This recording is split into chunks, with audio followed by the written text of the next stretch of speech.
그때 측정한 저의 근육량과 비교하여 보여드리겠습니다. 안녕하세요. 안녕. 이야기로 마음 양식을 전해드리는 이야기별입니다. 저의 단식 이야기에 꽤 많은 분들이 관심을 가져주셨어요. 이 자리를 빌어서 정말 감사드립니다. 또 댓글에 궁금하신 점들도 많이 남겨주셨는데 제가 오늘은 그 중에 두 가지를 골라서 답변을 해드리려고 합니다. 첫 번째는 단식을 하면 어지러울 텐데 일상생활이 가능한가? 두 번째로는 체중이 아무래도 줄게 되니까 근육량도 감소하진 않는지 그걸 궁금해 하시는 분들도 계셨어요. 오늘은 이 두 가지에 대해서 이야기를 전해드리겠습니다. 첫 번째 질문, 어지러움증에 대한 이야기인데요. 저의 단식 기간은 54일인데 굉장히 긴 기간이잖아요. 일반 생수 단식으로는 이렇게 긴 기간 동안 단식을 할 수가 없지요. 그래서 제가 하는 프로그램은 생활 단식이라는 프로그램이에요. 이름처럼 일상생활이 가능하도록 되어 있는 단식 프로그램이에요. 저 역시도 마찬가지로 어지럽거나 이런 저혈당증이 올까봐 제일 많은 고민을 했던 부분이기도 해요. 이 프로그램에서는 된장차하고 조청, 차, 니시차를 계속 꾸준히 계속 마신다고 했잖아요.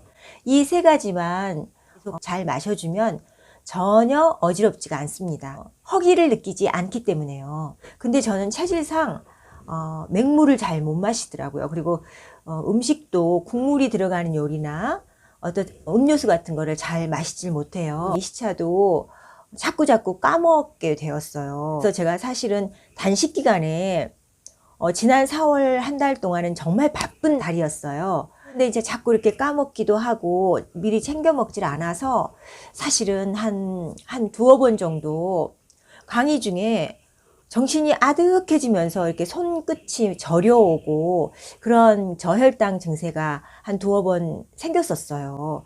그래서 아차 이러다간 정말 큰일 나겠다 싶어서 니시차를 많이 가지고 다니면서 배고픔을 느끼기 전에 허기가 느껴지기 전에 계속 마시려고 노력했죠.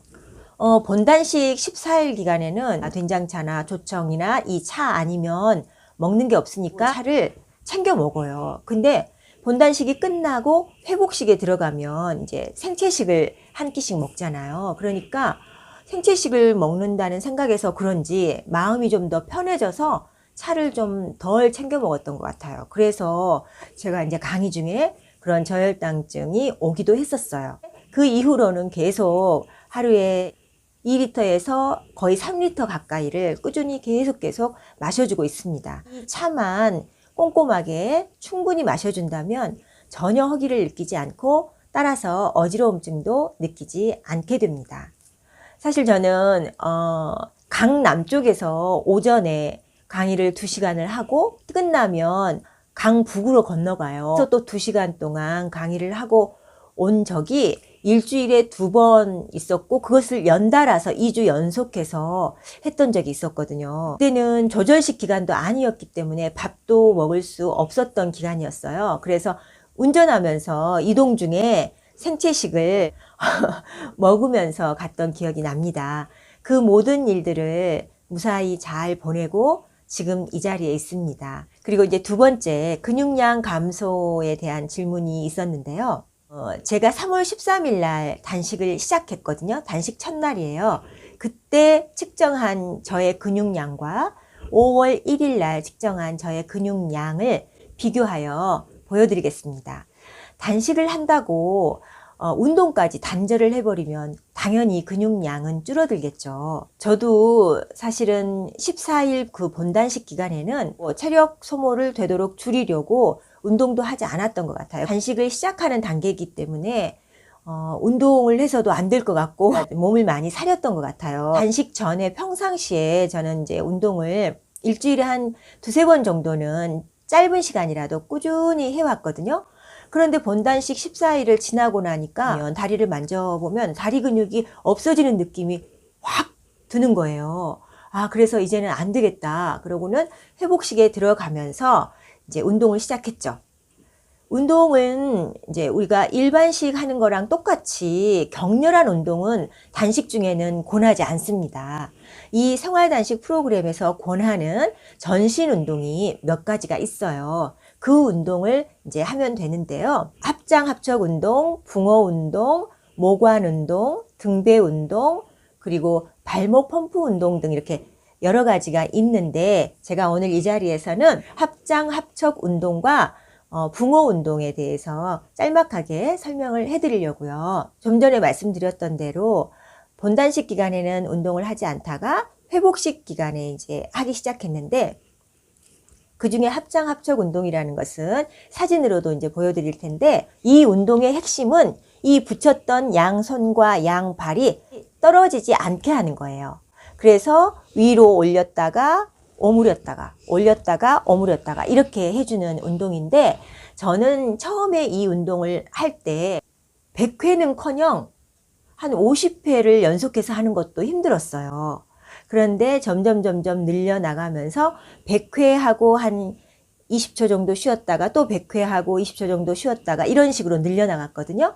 근데 오늘 아침에는 거의 400회는 조금 안 되게 300회는 넘게 그 정도로 한 번도 쉬지 않고 연속해서 할 수 있게 되었습니다. 이 운동은 생명 운동이라고도 불릴 만큼 굉장히 우리 몸에 좋은 전신 운동이라고 합니다. 손과 발을 붙인 채로 위로 올렸다가 오므렸다가 할 때 자연스럽게 이 코어 쪽에 힘이 들어가게 돼요. 그리고 팔과 다리에도 힘이 들어가게 돼요. 그래서 붕어 운동은 붕어가 물속에서 이렇게 헤엄치는 모양을 닮았다고 해서 붕어 운동이라는 이름을 이제 붙인 것 같아요. 근데 이 붕어 운동이 저에게는 어려워요. 오늘 아침에도 붕어 운동을 하는데 한 1분 정도 겨우 하고 좀 쉬었다가 또 1분 하고 이런 식으로 붕어 운동 역시 전신 운동인데 특히 자세 교정에 좋다고 합니다. 저는 저 개인적인 경험인데 붕어 운동을 하고 나면 허리 라인이 좀 잡혀진다고 할까? 그런 느낌이 있는 것 같아요. 그러면 이제 제가 단식을 시작했던 3월 13일 날 측정한 저의 근육량과 어제 5월 1일 날 측정한 저의 근육량을 사진으로 보여드리겠습니다. 저는 주로 아침에 측정을 합니다. 5월 1일 날 측정한 근육량은 76.1%입니다. 무게로는 이게 37kg이더라고요. 이날 체지방이 19.2%네요. 그런데 단식을 시작한 첫 번째 날 근육량은 69.6%예요. 체지방률은 26%가 넘었고요. 이렇게 50여일간 단식을 해오는 동안 근육량은 이렇게 늘어났어요. 거의 7% 가까이 늘어났습니다. 이 측정 결과를 보시면 확실한 답이 되셨을 거라고 생각을 합니다. 여러분 오늘 영상 어떠셨는지 궁금합니다. 생활단식에 대하여 궁금하신 점이 있다면 댓글로 남겨주세요. 오늘 영상이 조금이라도 여러분의 마음을 움직이셨다면 구독과 좋아요 잊지 마세요. 그럼 저는 다음 영상에서 여러분들을 또 만나 뵙겠습니다. 고맙습니다. 사랑합니다.